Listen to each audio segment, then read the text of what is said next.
प्रार्थना करू आपण दोन शब्दाची. पित्या, तुझं वचन आम्ही ऐकत असताना ऐकणारे कान, समजणारं अंतःकरण दे. तुझं कार्य आमच्या जीवनामध्ये होते पित्या. जो वचन ऐकतो आणि त्याप्रमाणे आचरण करतो त्यालाच तुझा आशीर्वाद मिळतो. आणि आम्ही त्यापैकी असावं असा अनुग्रहाचा आत्मा तू आम्हाला दे. तुझं वचन पाळू नये म्हणून आम्ही आमचं मन कठीण करू नये प्रभू. कारण मन कठीण करणं म्हणजे आम्ही नाशाकडे ओढले जात आहोत, त्याचं ते लक्षण आहे परमेश्वर. म्हणून प्रभू आमचा नाश होऊ देऊ नको.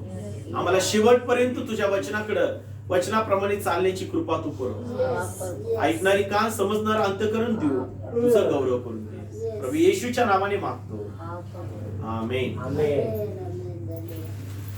प्रभूला धन्यवाद असो. आपण यावेळेला देवाच्या वचनाकडे वळणार आहोत आणि तिमोथेला पहिली पत्र याचा 6वा अध्याय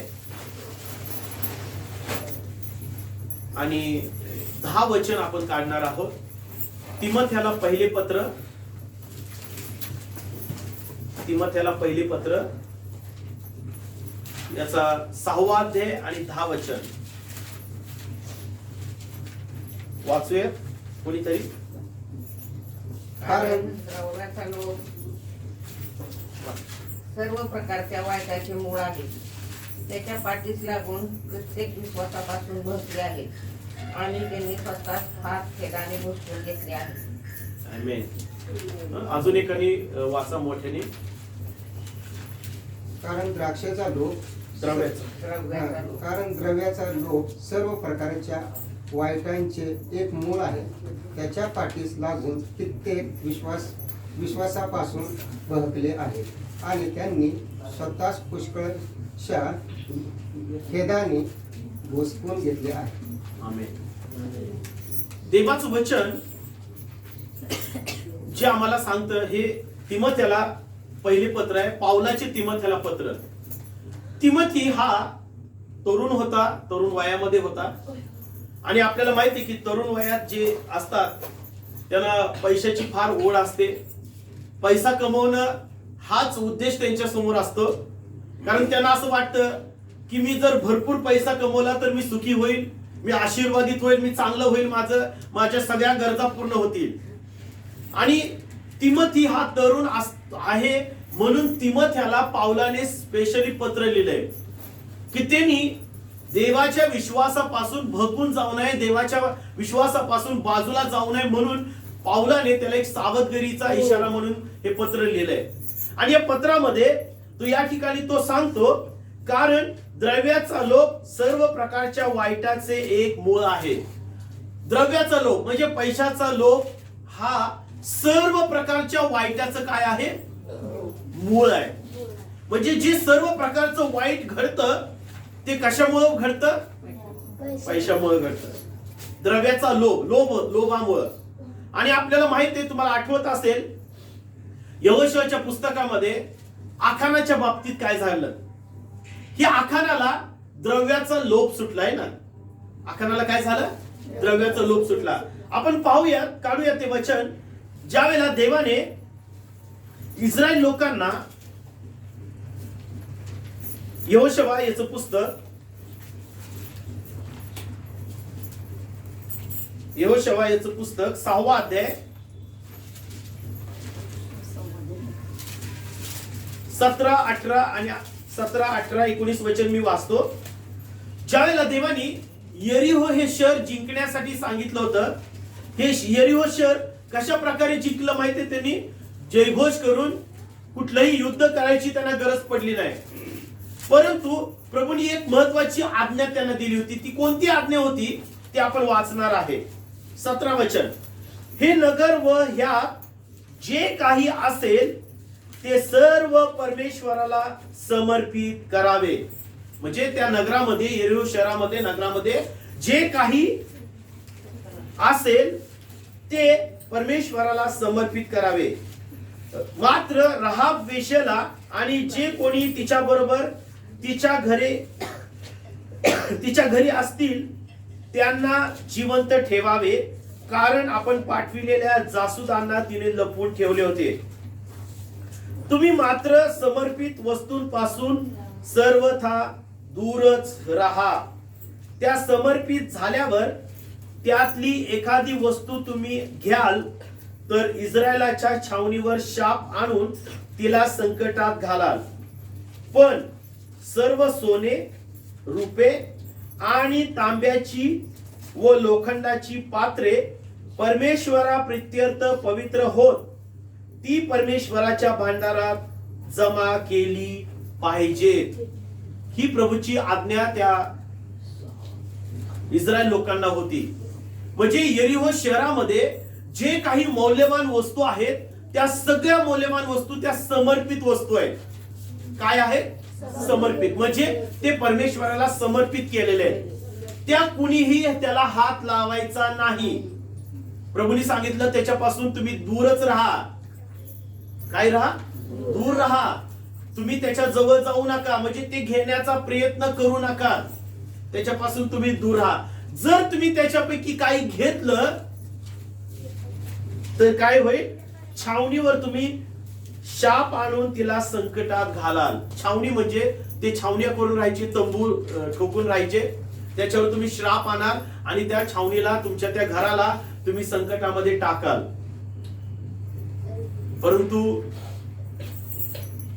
या इस्रायल लोकांमधला एक व्यक्ती होता की ज्याचं नाव आखान. या आखानाने मात्र त्याला मोह सुटला.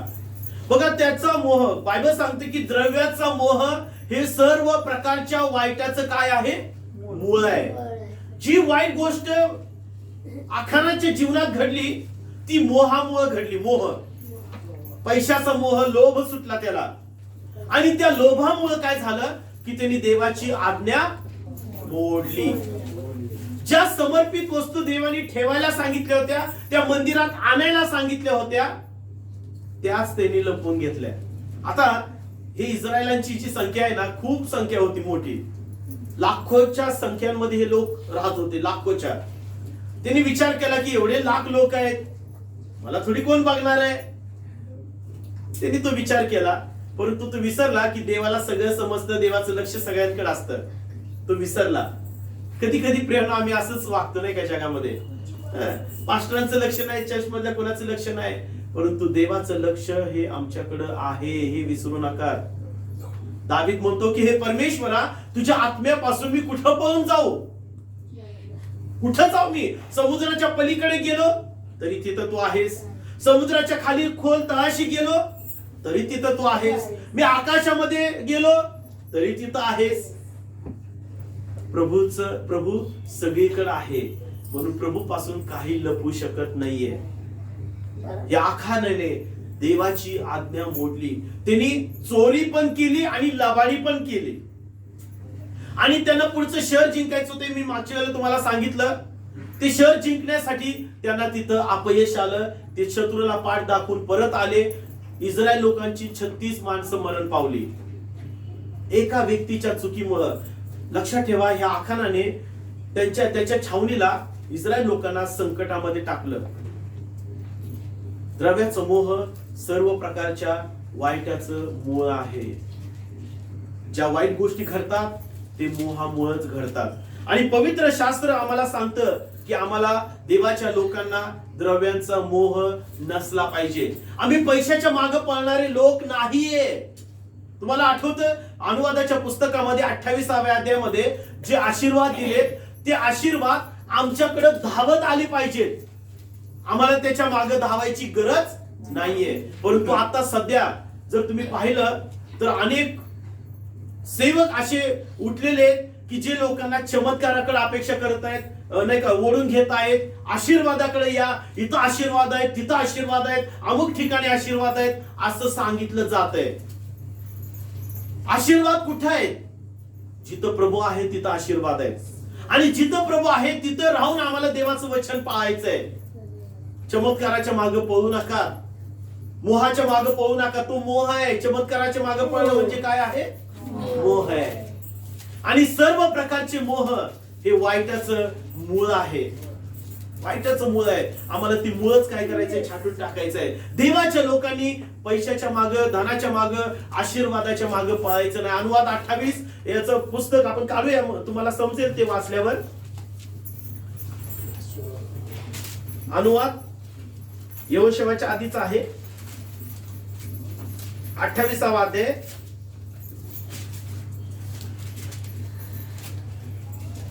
आणि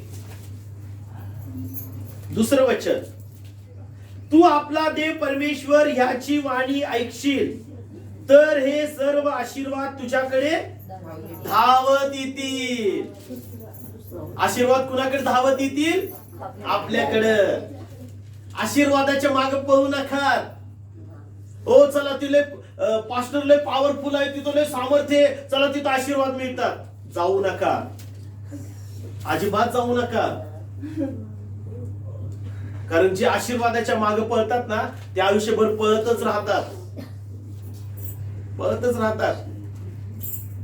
त्यांना आशीर्वाद कधी मिळत नाहीत.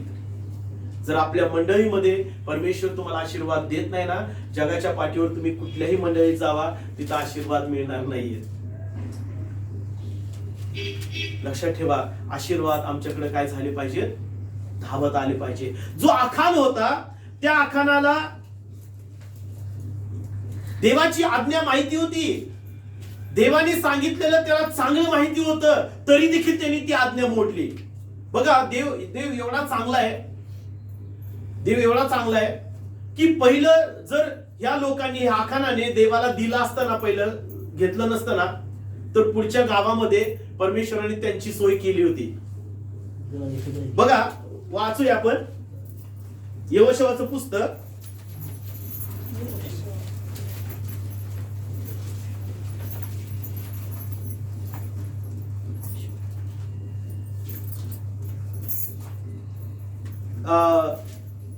आठवा अध्याय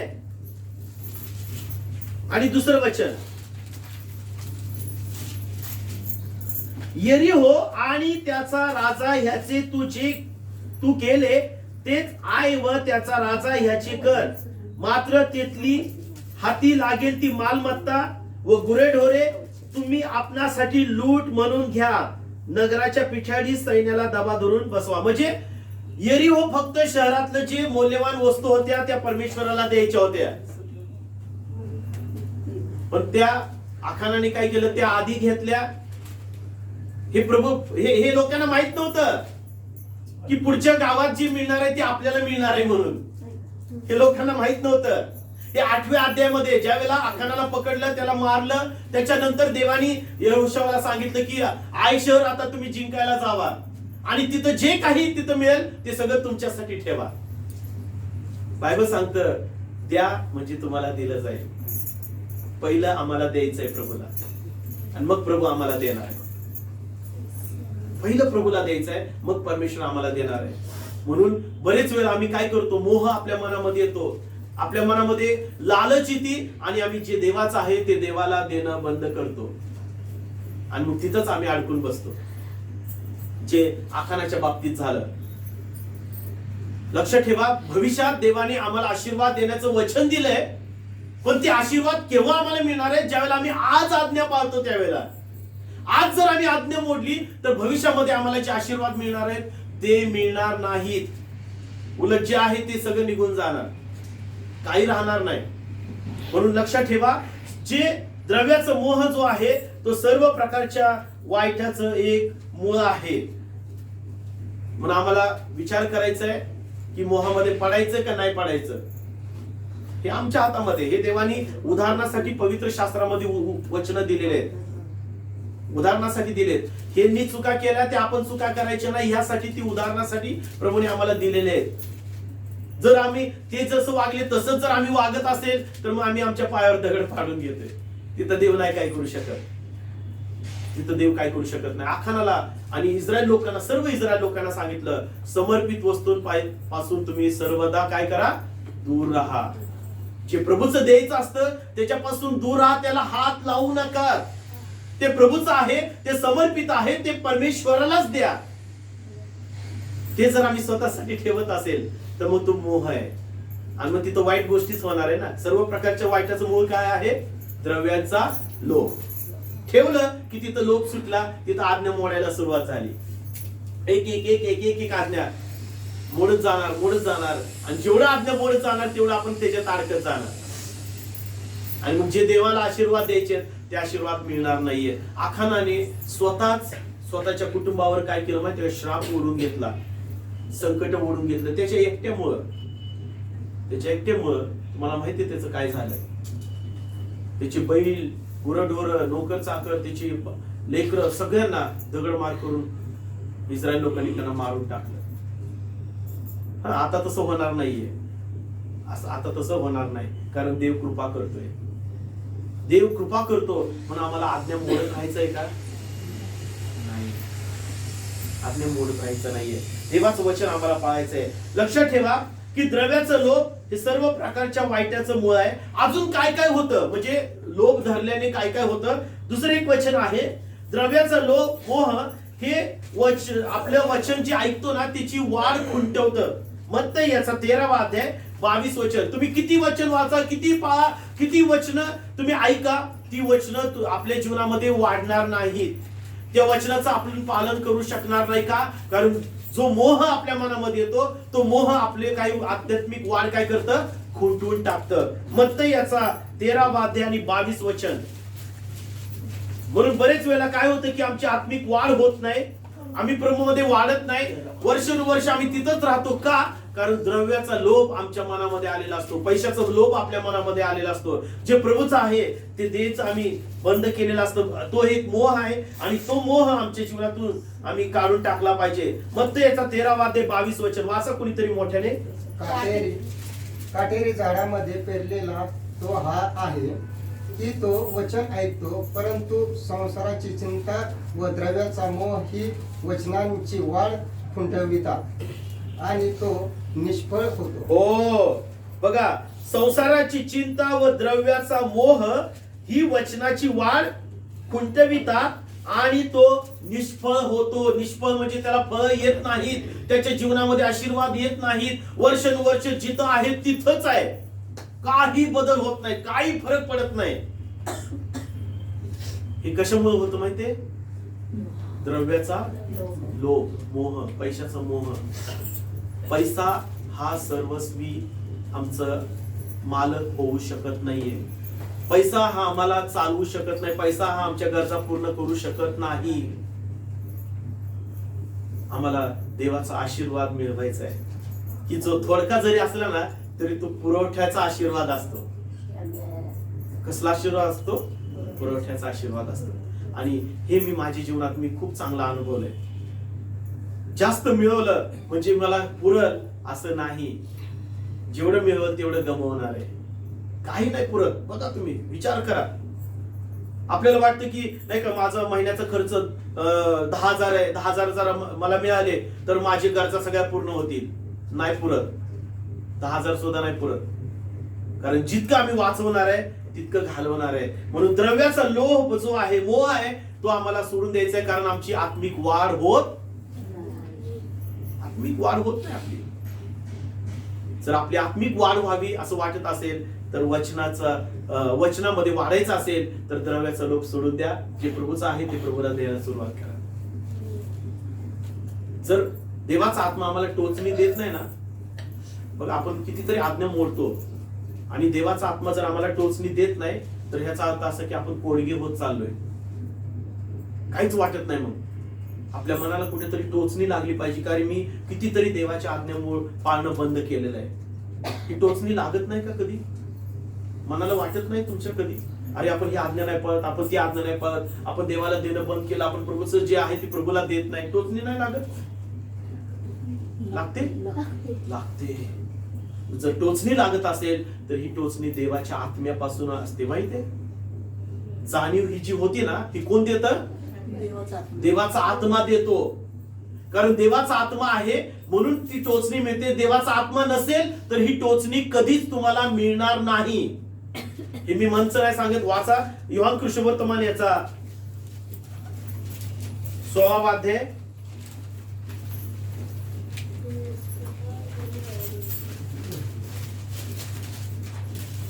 योहान कृष्णवर्तमान 16वा अध्याय.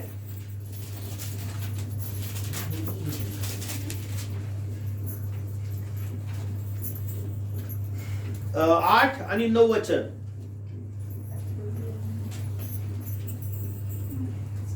तो येऊन पापाविषयी, बघा, तो येऊन म्हणजे कोण? पवित्र आत्मा येऊन तुम्हाला पापाविषयी, नीतिमत्वाविषयी व न्यायनिवाड्याविषयी जगाची खात्री करील.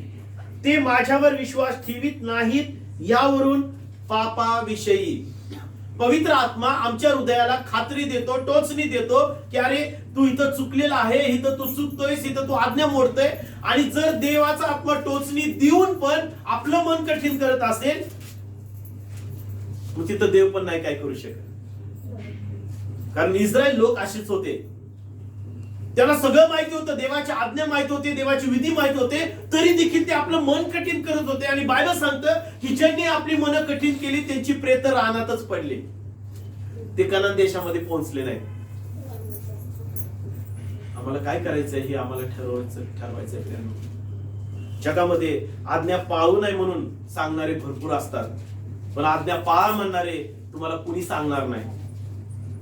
बघा, तुम्ही रस्त्याने तुम्हाला खूप जण भेटतील, आज्ञा मोडायला लावणारे, तुमच्या मनाला तुमचं मन भरवणारे, तुमचे कान भरवणारे असे भरपूर भेटतील तुम्हाला.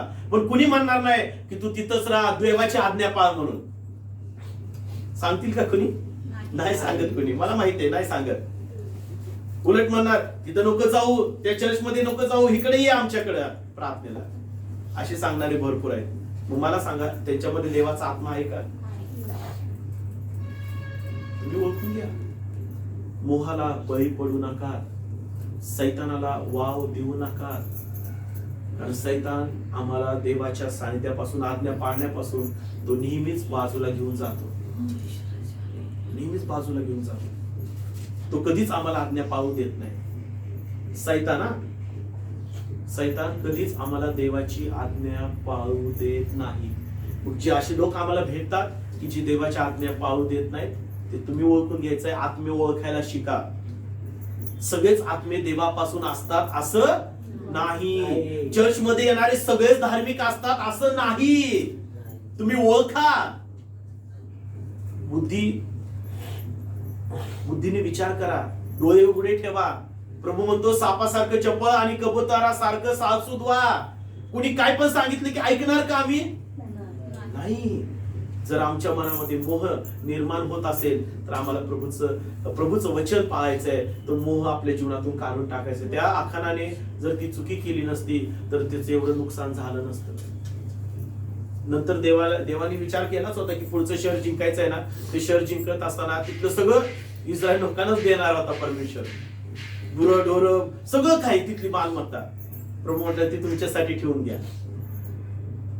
प्रथम प्रभूला द्या, नंतर परमेश्वर आम्हाला देतो. तिसरी गोष्ट, द्रव्याच्या मोहामुळे काय होतं? दुसरं आपण पाहिलं की वाळ खुंटवते. द्रव्याचं मोह, बायबल सांगतं नीतिसूत्रे याचा 15 अध्याय आणि 16 वचन.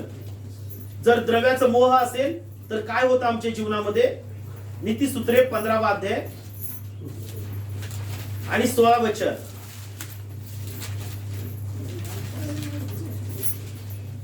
बहुत धन असून त्याबद्दल दगदग सोसावी लागणे यापेक्षा ते थोडके असून परमेश्वराचे भय बाळगणे हे बरं आहे. पैसा पैसा पैसा करून आम्ही काय होतो माहितीये का? दगदग सोसावी लागते. पैसा पैसा करून काय करावं लागतं? दगदग सोसावी लागते. पण प्रभूचं भय बाळगून, नाही का, ते थोडके असून प्रभूचं भय बाळगणं हे बरं आहे. थोडकं असलं तरी ठीक आहे, काय नाही. प्रभूला धन्यवाद, प्रभू त्याच्यातून आपल्या गरजा पूर्ण करतो, थोडकं असलं तरी. कारण हे विसरू नका की देवाचा आशीर्वाद जास्त गोष्टींवर नाही, थोडक्यावर आहे ना. 5 भाकरी 2 मासे होती की नाही? किती हजार लोक जेवले? 5,000 लोक. थोडकच होतं ना ते. सारपतीतील विधवेकडे किती पीठ होतं? एकच भाकरीच होतं. पण अख्खा दुष्काळभर तिला ते संपलं नाही. हा देवाचा आशीर्वाद आहे. एका गरीब विधवेने प्रभूला किती दिलं? 2 टोले दिले. बाकीचे किती देत होते? पिशव्या भरून भरून. जे आम्ही मनापासून परमेश्वराला देतो ना, त्याचाच परमेश्वर स्वीकार करतो. जे मनापासून देत नाही ना, त्याचा प्रभू स्वीकार करत नाही. हे पवित्र शास्त्रातली वचन आम्हाला पाहायला मिळतात. हे का सांगतोय तुम्हाला? कारण तुम्ही योग्य वेळेस तुमच्या चुका दुरुस्त कराव्यात म्हणून. कारण एकदा का चुका होत गेल्या ना तर माणूस चुकीतच अडकत जातो आणि मग त्याच्यातून बाहेर यायला फार वेळ जातो, खूप वेळ जातो, लगेच त्याच्यातून बाहेर नाही निघू शकत. म्हणून आत्ताच वेळ आहे म्हणून आम्हाला प्रभूला शरण जाऊन प्रभूचे ज्या समर्पित वस्तू आहेत त्या परमेश्वराला देणं गरजेचं आहे. आणि म्हणून लक्षात ठेवा की जे प्रभूचं आहे ते परमेश्वराला आम्ही दिलं पाहिजे. बरेच लोकांमध्ये प्रश्न आहेत की आम्ही आमचं दान आणि दशांश कुठे द्यायचा. खूप लोकांमध्ये मला बरेच जणांनी विचारलं की आपला दान आणि दशांश कुठे दिला पाहिजे. सोशल मीडियावर बरेच पास्टर लोक असे शिकवतात की तुम्हाला जिथं वाटतं तिथं द्या. काय शिकवतात? तुम्हाला तुमचं मन वाटेल अमुक अमुक ठिकाणी द्यायचंय तिथं द्या, तुम्हाला मन वाटलं तिथं द्यायचंय तिकडे द्या. परंतु बायबल काय सांगते ह्याच्याकडे बघायचंय. कोण काय सांगते महत्वाचं नाहीये. बायबल काय सांगतं? पवित्र शास्त्र सांगतं की आम्ही आमचे दान कुठं द्यायचे आणि दशांश कुठं द्यायचा ते मी तुम्हाला वचनातून सांगतो. काढा पहिलं वचन गलतीकारास पत्र याचा 6वा अध्याय आणि 6वं वचन. गलतीकारास पत्र ही वचन लिहून ठेवा. वाटलंच तर तुमच्याकडे तुम्ही नंतर त्याच्यावर चांगला विचार करा. जर तुम्हाला वाटलं की बाबा अरे हे वेगळं वचन आहे आणि पास्टरांनी वेगळं सांगितलं तर तुम्ही मला जरूर विचारू शकता, सांगू शकता की पास्टर हे ह्याचा अर्थ असा नाहीये. तुम्ही मला जरूर सांगू शकता. काढलं गलतीकारास पत्र 6वा अध्याय आणि 6 वचन.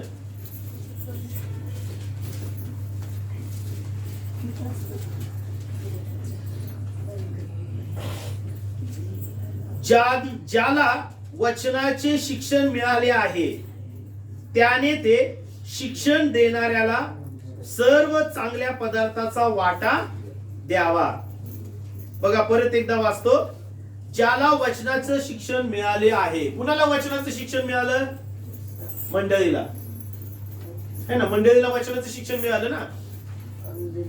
जे वचनाचं शिक्षण तुम्हाला मिळालं त्याने ते शिक्षण देणाऱ्याला.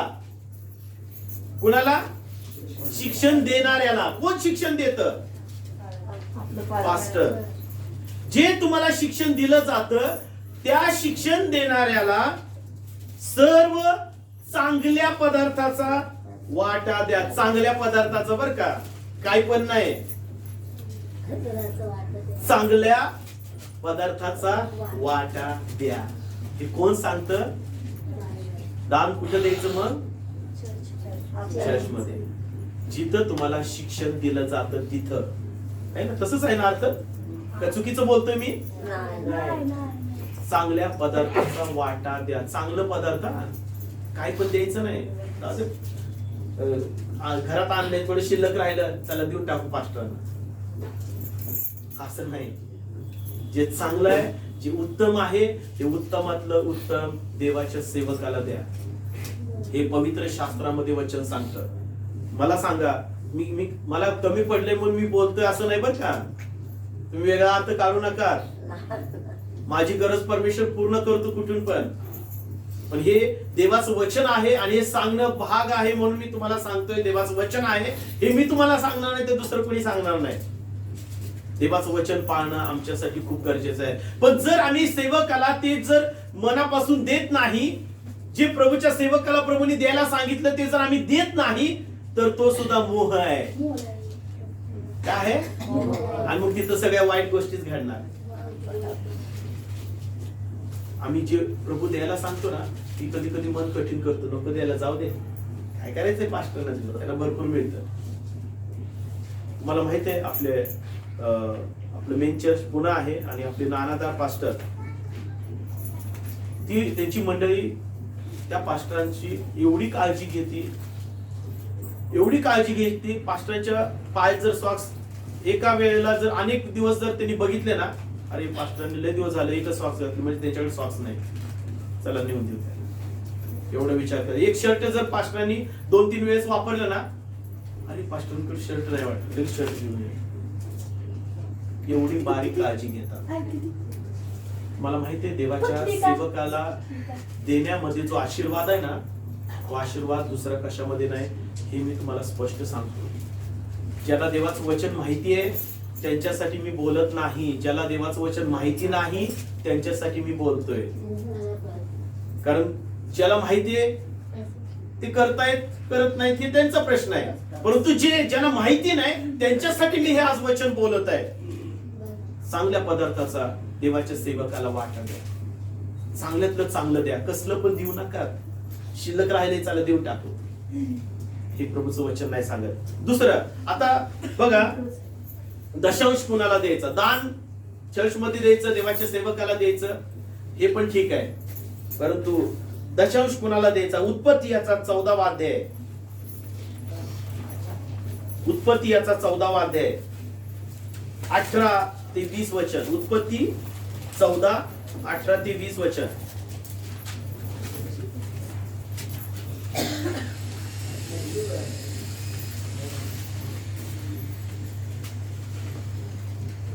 वाचलं, काढलं सर्वांनी? मी वाचतो. उत्पत्ती याचा 14वा अध्याय 18 ते 20 वचन. आणि शालेमाचा राजा मल्कीसदेक भाकर व द्राक्षरस घेऊन त्या सामोरे आला. हा परात्पर देवाचा याजक होता.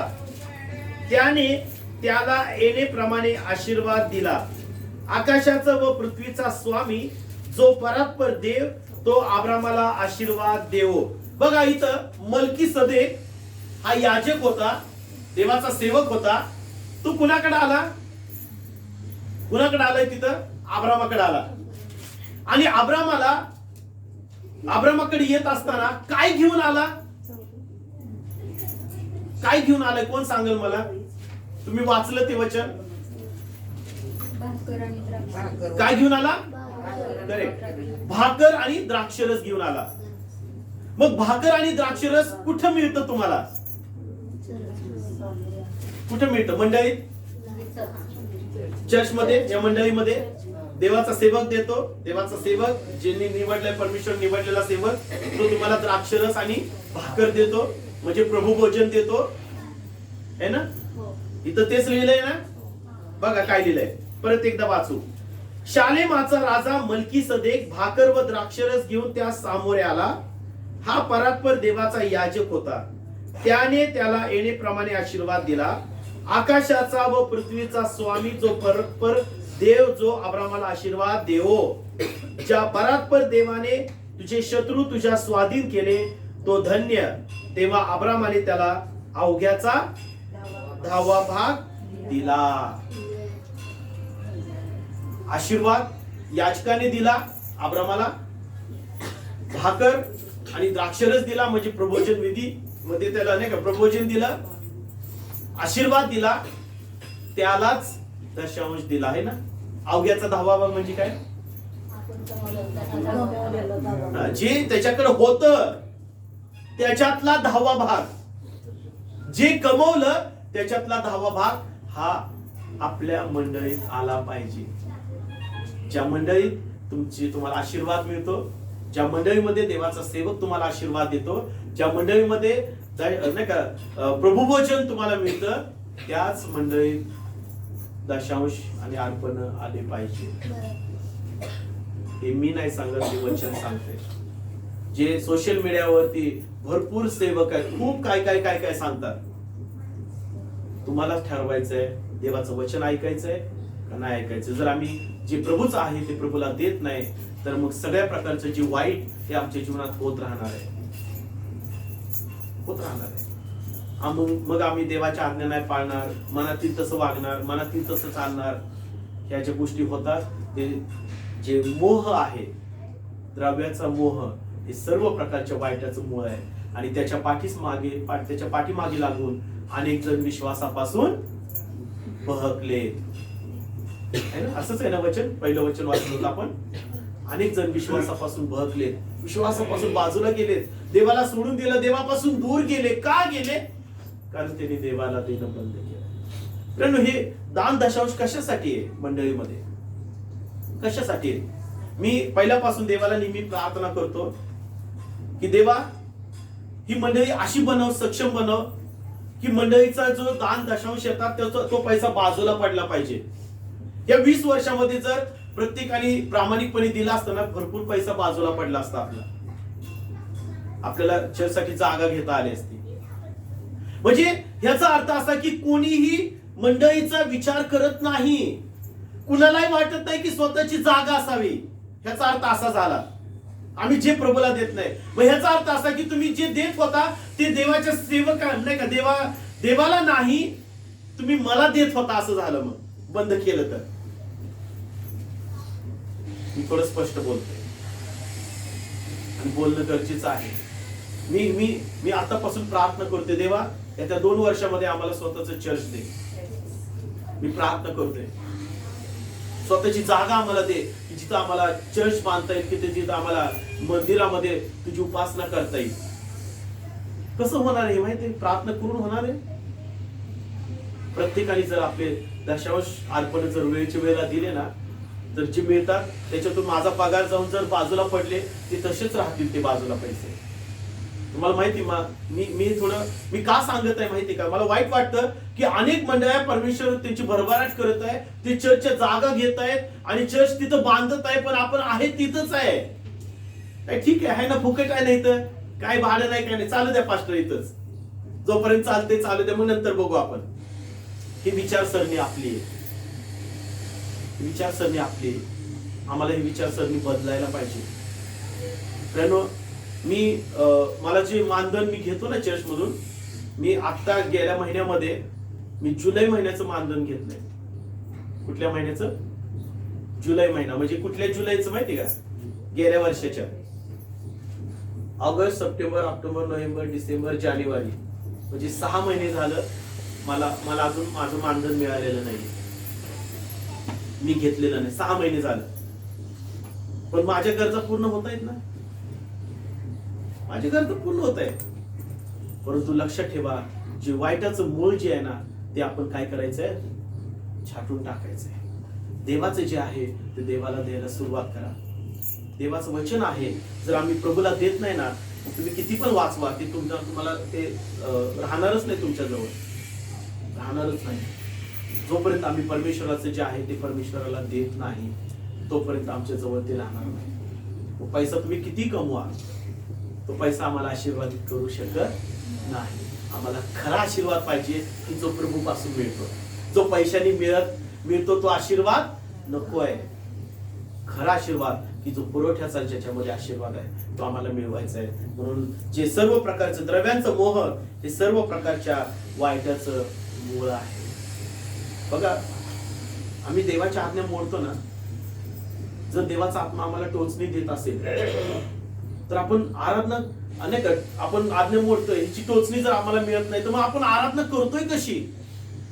प्रार्थना करतोय कशी? मग आपण आम्हाला टोचणीच लागत नाही, म्हणजे इतकं आम्ही कडक हृदयाचे झालोय का? एक जरी चूक झाली ना तर मला असं वाटतं की अरे मी इथं चुकलं, देवा मला क्षमा कर, ती सतत टोचणी लागत राहते. आपण तर किती तरी आज्ञा मोडतो, तरी बिंदास येतो, प्रार्थना करतो, देवाची आराधना करतो, काही वाटत नाही आम्हाला. म्हणजे आम्ही एवढे कोडगे होत चाललोय, इतकं कोडगे होत चाललोय प्रेरणा. ही स्थिती चांगली नाहीये मंडळीची. आम्हाला टोचणी लागली पाहिजे आमच्या मनाला. बघा, ज्यावेळेला तुम्ही आज्ञा सगळ्या पाळायला सुरुवात करायला, जो फ्रीडम आहे ना, मोकळेपणा जो आहे ना विचारांमध्ये, तो मोकळेपणा तुम्हाला जाणवल. जे आज्ञा मोडतो ना त्याच्याने आमच्या मध्ये काय येतं माहिती का? बंधन येतात, अडखळण येतं, असं काहीतरी बांधल्यासारखं वाटतं, असं काहीतरी मी करायचं राहिलेलं आहे, मला काहीतरी करायचंय असं सतत वाटत राहतं. तिथं मोकळेपणा नाही वाटत. जर ते मोकळेपणा असं वाटत असेल ना तर देवाच्या ज्या गोष्टी आहेत ना ते पाळायला सुरुवात करा. बघा, पूर्ण मोकळं वाटेल तुम्हाला, एकदम शांत, एकदम आनंदाचं जीवन वाटेल. पण जर आम्ही देवाच्या आज्ञा मोडत असेल ना तर तिथं मनामध्ये ती टोचणी लागत राहणार, आणि टोचणी लागत राहणार, मग आज्ञा पाळणं होणार नाही, काय नाही, हे असंच चालू राहणार आहे. म्हणजे ह्याचा अर्थ असा की आम्हाला देवाच्या आज्ञांबद्दल काही घेणं देणं नाही, असा त्याचा अर्थ होतो. असा त्याचा अर्थ होतो. देवाचा सेवक या नात्याने मी तुम्हाला हे आज सांगत आहे की जो मोह आहे आमच्या जीवनातून, द्रव्याचा मोह, हे सगळ्या प्रकारच्या वाईटाचं मूळ आहे. सगळ्या प्रकारचं जे वाईट घडतं ना ते पैशाचा मोह असल्यामुळेच होतं. आखानाच्या जीवनातून आम्हाला हे शिकायचं आहे. देवाचं वचन जे आज परमेश्वरने आमच्यापर्यंत आलेलं आहे, मला विश्वास आहे की ते वचन तुम्ही स्वीकाराल आणि नक्कीच त्या वचनाच्या द्वारे देव तुम्हाला आशीर्वादित करेल. आपण प्रार्थना करूया. आपले डोळे बंद करूया. तुम्ही ज्या ठिकाणी आहात त्या ठिकाणी विचार करा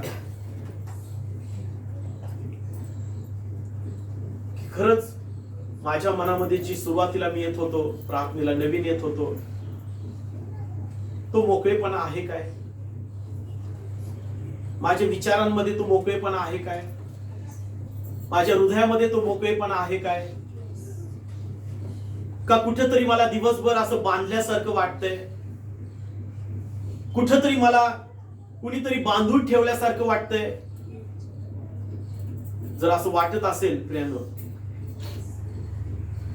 तर ह्याचा अर्थ असा की आपण कुठेतरी आज्ञा मोडत आहोत.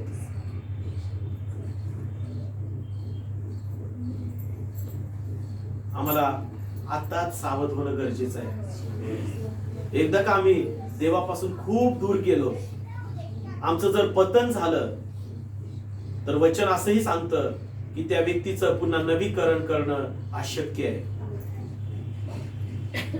त्या व्यक्तीचं पुन्हा नवीकरण नाही होऊ शकत. वेळ आहे तोपर्यंतच आम्हाला प्रभूकडे यायचं आहे. वेळ आहे तोपर्यंतच आम्हाला प्रभूचं जे आहे ते प्रभूला द्यायला सुरुवात करायची. अन्यथा एकदा वेळ निघून गेली ना, मग जरी तुम्ही परत द्यायला सुरुवात केलं तरी परत लगेच परिस्थिती नॉर्मल होईल नाही सांगू शकत. जसं मी मागच्या वेळेला सांगितलं, मागच्या रविवारी, जिनेवरून वरती चढणं अवघड आहे, परंतु खाली येणं कठीण आहे. एकदा का खाली आलो तर परत वरती चढणं कठीण होऊन बसतं. म्हणून आम्ही जर प्रभूमध्ये चालत आहोत तर तसंच वरती पुढे आणि पुढे चालत राहायचं आहे. आज्ञा पाळत राहायची, देवाच्या इच्छेप्रमाणे करत राहायचं आहे. पावलाने तिमोथेला जो इशारा दिला, तो इशारा आम्ही लक्षात ठेवला पाहिजे. द्रव्याचं लोभ सर्व प्रकारच्या वाईटाचं एक मूळ आहे. त्याच्या पाठीस लागून अनेक जण विश्वासापासून बहकले आणि त्यांनी पुष्कळशा खेदांनी स्वतःच भोसकून घेतलेला आहे. खेद, मनाला खेद होत आहे. होय देवाच्या लेकरांनो, खरंच तुमच्या मनाला खेद होत आहे काय? तुम्हाला टोचणी लागत आहे काय? हा प्रभू, माझ्या मनाला टोचणी लागत आहे की मी ही देवाची आज्ञा पाळत नाही, मी हे देवाचं वचन पाळत नाही म्हणून. होय, स्वतःला बदला. जगामध्ये पुष्कळ लोक तुम्हाला भेटतील जे आज्ञा मोडण्यासाठी सांगणार आहेत, पण कुणी तुम्हाला असं भेटणार नाही की तू आज्ञा पाळ म्हणून. अशा लोकांपासून सावध राहा, कारण अनेक लोक आज्ञा मोडण्यासाठीच तुम्हाला सांगणार आहेत. तुम्ही ठरवायचं आहे आज्ञा पाळायच्यात का नाही पाळायचं. हे सर्वस्व निर्णय तुम्हाला घ्यायचे. म्हणून आज जे जे वचन तुम्ही ऐकलं ते वचन विचार करायचा. तुम्ही इथून आपल्या घरी गेल्यानंतर सुद्धा विचार करा. इथलं वचन इथं सोडून देऊ नका, अन्यथा वचनाची वाढ होणार नाही तुमच्या हृदयामध्ये. द्रव्याचा मोह नाही का, द्रव्याचा मोह आमची वचनाची वाढ खुंटवतो. आमची आत्मिक वाढ होत नाही कारण आम्हाला द्रव्याचा मोह आहे. जे समर्पित आहे ते आम्ही परमेश्वराला देत नाही. म्हणून वचन सांगते की तुम्ही आपला दशांश देवाच्या भांडारात आणा, आपले अर्पण देवाच्या भांडारात आणा. प्रभू, हे वचन पाळण्यासाठी तुझी कृपा पुरव, तुझं मार्गदर्शन कर. स्पष्ट आणि सरळ हे वचन आहे, आणि हे जर आम्ही नाही स्वीकारलं तर ह्याचा अर्थ असा आहे की आम्ही आमचं मन कठीण बनवलंय. आणि कठीण हृदय हे आमच्यासाठी नाशासाठी कारणीभूत ठरेल. प्रभू, आमचं ते कठीण हृदय काढून टाक. आम्हाला मांसमय हृदय दे की जेणेकरून ते वचन आम्ही पाळू. इथून पुढची सर्व वेळ आम्ही तुझ्या स्वाधीन करीत आहे. ही प्रार्थना धन्य तारणारा प्रभू येशू ख्रिस्त याच्या नावात केली म्हणून तो आहे.